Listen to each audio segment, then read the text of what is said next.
এবারে ট্রেনে ঈদযাত্রার খবর জানাতে সরাসরি যুক্ত হচ্ছেন কমলাপুর রেল স্টেশন থেকে সহকর্মী জুনায়েদ মোরসালিন।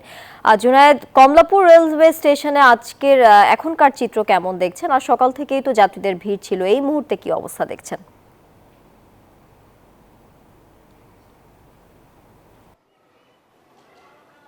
তানিয়া, এই মুহূর্তে কমলাপুর রেল স্টেশনের সার্বিক যে চিত্রটি সেটি যদি একটু দেখাই, যে সকাল থেকে কমলাপুর রেল স্টেশনে যে পরিমাণ যাত্রীর ভিড় ছিল, সেই চাপ কিন্তু বেলা বাড়ার সাথে সাথে, অর্থাৎ এখন দুপুর হয়ে গিয়েছে এবং সেই দুপুর নাগাদ একেবারেই কিন্তু বলা চলে যে কমলাপুর রেল স্টেশনের প্ল্যাটফর্মগুলো বেশিরভাগই কিন্তু ফাঁকা অবস্থায় রয়েছে।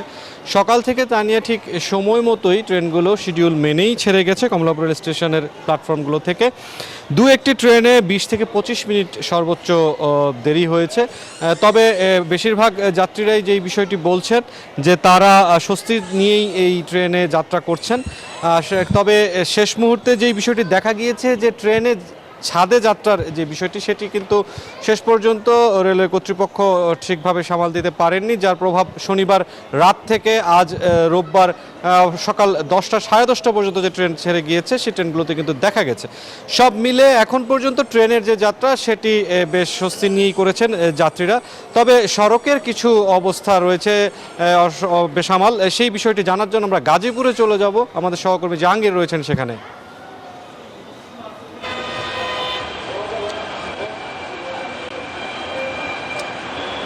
ধন্যবাদ মুরসালিন, আপনি আসলে যেমনটি বলছিলেন, আমি রয়েছি গাজীপুরের ঢাকা টাঙ্গাইল মহাসড়কের চন্দ্রা এলাকায়। আমি যদি একটু দেখাই যে আসলে আমি একটু স্বস্তির খবরই দিতে চাই, কারণ গত কয়েকদিন ধরে কিন্তু প্রচণ্ড যানজট এবং গাড়ির চাপ এবং যাত্রীদেরও চাপ ছিল।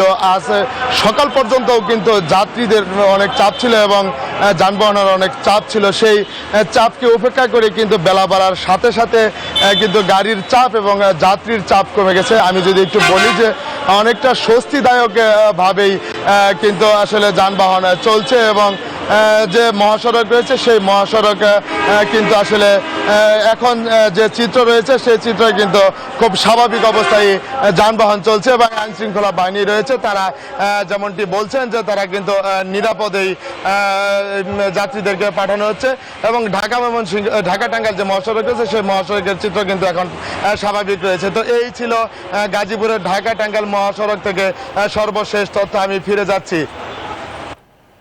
জাহাঙ্গীর, আপনাকে ধন্যবাদ। দর্শক, ঈদ যাত্রার শেষ দিনে রেল স্টেশন এবং মহাসড়কের সবশেষ অবস্থা জানাতে যুক্ত ছিলেন আমাদের সহকর্মীরা।